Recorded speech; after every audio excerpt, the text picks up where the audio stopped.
Hi, folks. Puffin here.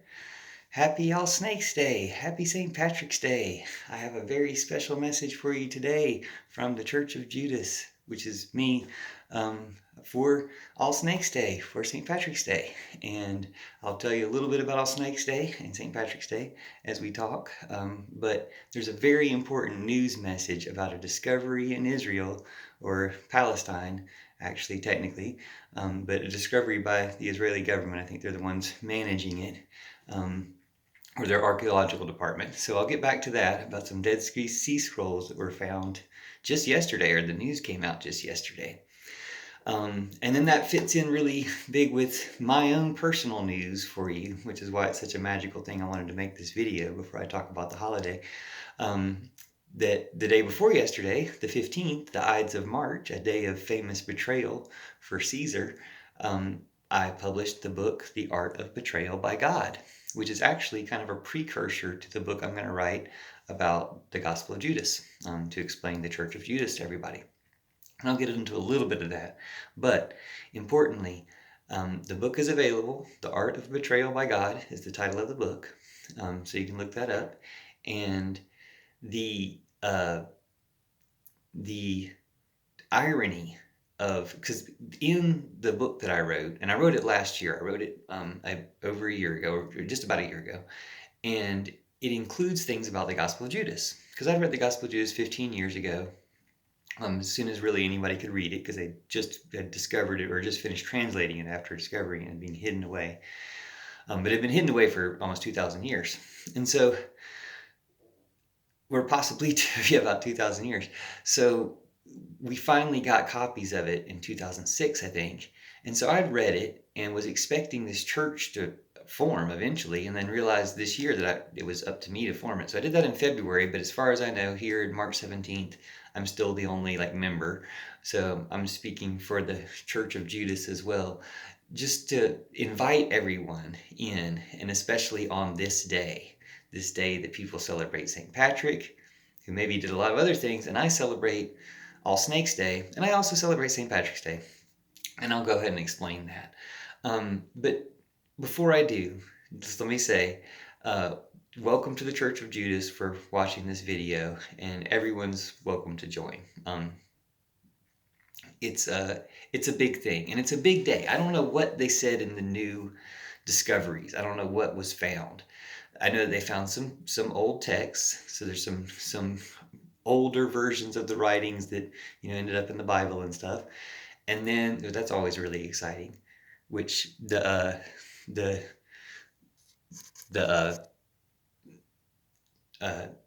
Gospel of Judas is the same situation. They're saying these are the first texts that have been found in 60 years. And I think the ones that were found 60 years ago were the Gospel of Judas. So really magical and special for me that my book about the Gospel of Judas came out on the 15th, even though I'd written it a year ago. It took me a while to get around to editing it and stuff. I did that just last week. It came out available on Amazon or Kindle on the 15th. And which I thought was nice and magical because it was the Ides of March, a day of betrayal. And the book's called The Art of Betrayal by God.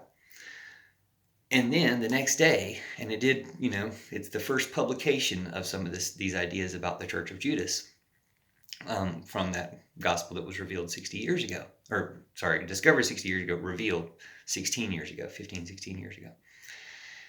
And the next day, it's a huge story. And that was one interesting thing about the news and the way the news came out, is one article I read was about these scriptures, and they also mentioned they found a mummified child, where they said a baby, the remains or a corpse of a baby that was partially mummified. The other article I read said a child somewhere between 6 and 10 years old that was partially mummified, but the part that were mummified,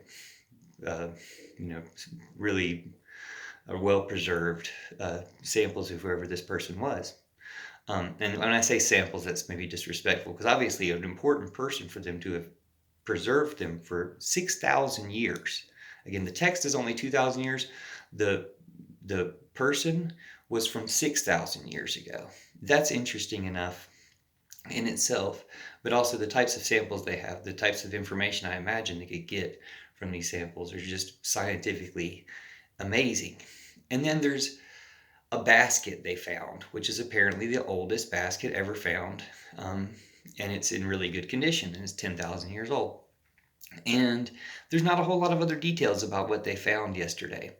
Another article I read was about the basket, and then kind of mentioned the scriptures and stuff off to the side, because I guess they're more important to Christians. And that article maybe came from Israel, where there's, I don't know, I mean, the text aren't as important, although the time period that they know that the texts are from is or they're associating with the Jewish revolt in 130, I think it's 130 something, 150 maybe. I'm sorry, I'm not good with dates like that. AD. So, but again, some of the things in the cave were from 10,000 years ago or 6,000 years ago, and the texts themselves could be, or are, as far as we know, right around the time of Jesus. So somebody who knew Jesus could have written these texts, and it's just very interesting in and of itself, and then very interesting to me, and interesting in ways that we don't even know what's in there yet. I mean, they just let us know that they've had them. And like I said, some news stories don't even really want to tell you that much about, hey, there's some texts here, some new, older texts. So big revelations could be coming from these texts, or should be coming from these texts. And it was a great revelation and a great assurance to me that after I'd written what I had to say about the Gospel of Judas, the next day they released the information that these texts have been discovered. So I'm really excited to find out what they are. Let me tell you about St. Patrick and All Snakes Day, because we also kind of invented All Snakes Day, I don't know, 15 years ago, 10, 15 years ago, as an alternative to St. Patrick's Day. Because the story is that St. Patrick chased the snakes out of Ireland. I think the truth is that there were never any snakes in Ireland, that it's like a metaphor for chasing out / killing all the pagans in Ireland, which as a pagan, it's like kind of hard to celebrate. My particular pagan path, I was raised in a Christian church, but I thought the Christianity in general, even our church was maybe a little more liberal, but Christianity in general was not nearly environmentalist or pacifist or feminist enough for me, or not racist enough. I didn't realize how racist it all still was, or how much it is now, until the whole Trump thing, making it as worse than it's ever been, or as bad as it's ever been. Trying to get back to as bad as it's ever been. I shouldn't say worse, because it's been worse. But anyway, I couldn't do that, so I left the church. And the thing about magical paths is magic is open to everyone. And the truth, the great truth of the great mystical divine truth of reality is bigger than all of these things. So no matter how we talk about it, I like to talk about magic because magic is really big. It's everything in a way. And magic's open to everyone. There's all sorts of magical paths. The particular magical path that I found was a fairy path through the Wizard of Oz, the L. Frank Baum's Oz books, which there's 17 books. And so much there, and just in life, in nature and stuff too, but so much about those books helped guide me on this fairy magic path. But there's magic of all sorts of things. There's magic of things that people who aren't even thinking of things as magic, they're still magic. Like, people who are really interested in music, either as musicians or just listening to music, and appreciate the magic of music. They might call it that in a more cliche way, or they might really mean it. And there are, bands out there like the Grateful Dead. They knew they were making magic when they did their music. And there's a quality to that you can get even more into it. But even if you don't call it magic, when you get into music, you are making magic. Not trying to scare anybody, because magic is good. I mean, there, can be bad magic, but, let's not talk about that. You can focus on the good stuff. And so much of music is good magic, like all music is good magic. There's things like heavy metal kind of stuff that I don't like, but I know other people get good magic out of it, even though it's not my style. So, there's magic in everything. Nature, just everything. Art, writing, literature, everything. Conversations, there's magic online, there's magic everywhere. So magic is ready for you just as soon as you're ready for it, as much as you're ready for it. But I was lucky to find a magical path. And the thing about St. Patrick's Day is the leprechauns are fairies. Or in my view, fairies are everything. Everything's fairies. But, the leprechauns are a specific type of fairy that always made me still love St. Patrick's Day and all the symbolism and festiveness and style, the decor of St. Patrick's Day in America. Even though, at a pretty young age, I was kind of like, oh no, can't really celebrate St. Patrick. And maybe he did some other things that should be celebrated, but this isn't really one of them. And this is something I think is kind of a betrayal of Jesus's message that a whole lot of famous Christians did. But the real important thing about the Gospel of Judas, that I think more information about this will come out through these other texts, but we already know from the Gospel of Judas that there's some things wrong in Christianity, because Jesus told Judas, hey, they're going to have this stuff wrong for some centuries or eons, or I don't know what term he used, but millenniums, 2 millenniums is what it was. And then there's going to be the revelations that get it right. And those things are going to happen in your name, in the name of Judas, because Judas was the one who willingly betrayed Jesus, although he didn't really.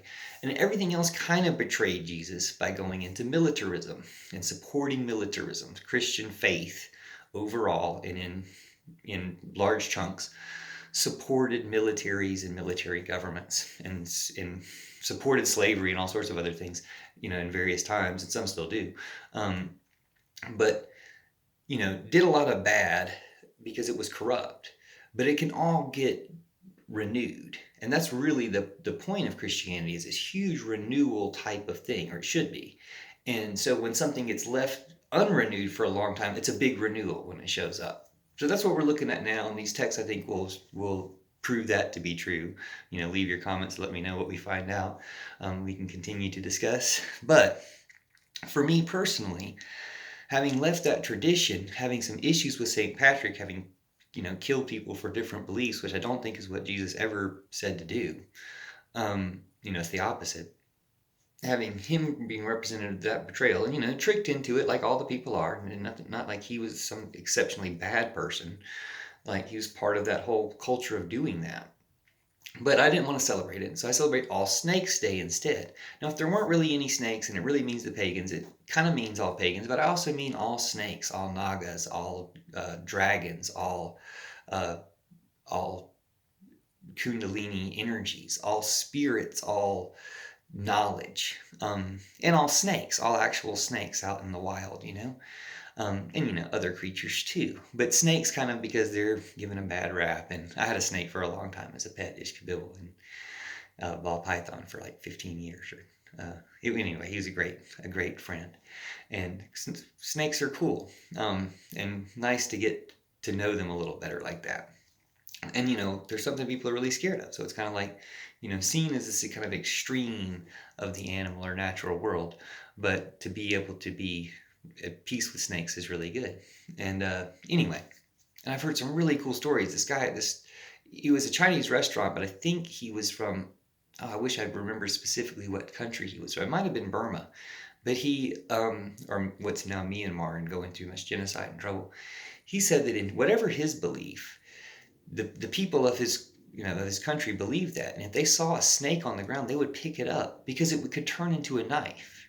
And he just meant that you'd pick the snake up and it would turn into a knife. It might magically be a knife in the form of a snake. And if you saw a snake and picked it up and had that belief, it would turn into a knife. And I'm just like, that's the way the world is, that we don't understand, because it's so vast and amazing, and it does encompass everything. So back to St. Patrick's and All Snakes Day. We decided to call it All Snakes Day, celebrate all pagans, celebrate all people, celebrate all paths, celebrate all paths of knowledge, celebrate all nature and animals and things, creatures. And, nothing against St. Patrick, because like I said, I love the leprechauns, I love the green, I'm wearing the green, I've got Scotch-Irish ancestry, and all this stuff that makes me feel great about so much about St. Patrick's Day. And about, Ireland. I mean, Ireland's amazing. I've never been there, but I know it's amazing. You kind of know, The fairies are thick in Ireland. Like, that's where you get so much of our, at least, understanding of fairies. I think it comes from everywhere. Again, but anyway, the truth is big enough to encompass all paths, no matter which one you're ever on. There are corruptions of paths, and then renewals of those paths. And that's what we're looking at. That's why I'm so excited about this news, about the discovery, and so excited to share this idea that while I celebrate All Snakes Day and have celebrated that for years, I still celebrate St. Patrick's Day. They're opposite things in a way, and I celebrate both, and that's fine, and that's good. And things can be opposite in some of another, and also there's all sorts of of ways to navigate this thing that, again, is so much bigger than all of us, that does include all of us in ways that none of us understand from any one path or one side or another. And it's just a matter of being able to get comfortable with that and get rid of some of the corruption, because there are these kind of corrupt, mistaken paths within. And it's not like there's not some reality to that, but it's a bad reality. It's like bad magic, like people who practice bad, you can imagine what bad magic is. Don't do it. Don't even imagine it. Like, imagine good magic and good things. And unfortunately, we have all these examples of bad religion, people doing all sorts of bad things to people in the name of religion. We can get over all of that together and think about what that will be like when religion is a good thing. Like, I've used an analogy recently. Everybody says, oh, the internet's so terrible. There's these terrible trolls. And of course, people are going to be terrible on the internet. What if we change that? What if we change culture and evolve and everything and hold ourselves to a higher standard and do more on the internet and stuff? And just make it where, by the force of our good ideas and good expressions of those ideas, that what people say in the future is, man, you can't go on the internet without learning something, without somebody showing care and concern for you. I like being miserable. I don't want to have that happen. I'm going to avoid the internet. It's too good. Hopefully they would, and everybody would enjoy the internet more in that case. And, it's just a reflection of the way people feel. It's everybody's psychology feeling left out. And some quick way to get in is to be able to, say something provocative or rude or trolly. There's a huge network of trolls. Like right now, honestly, the internet is being run by these trolls. But they're like factory trolls. It's all the same stuff. And it's very sophisticated. So it seems like a lot of different people or a lot of whatever. But, once you've been around it long enough, it's all the same stuff. And like a new good idea will pierce and cut through all that stuff, and set it all ablaze. So anyway, thanks for watching the video. Happy All Snakes Day. Hope you'll celebrate it in the future and continue to celebrate St. Patrick's Day in more ways. It's like, hey, you can wish people Merry Christmas even if you don't believe in Christmas, because maybe they believe in Christmas or maybe they don't, but it doesn't hurt, Santa Claus. Good stuff. Good stuff. Santa Claus is one of the most famous fairies, or probably still the most famous fairy there is.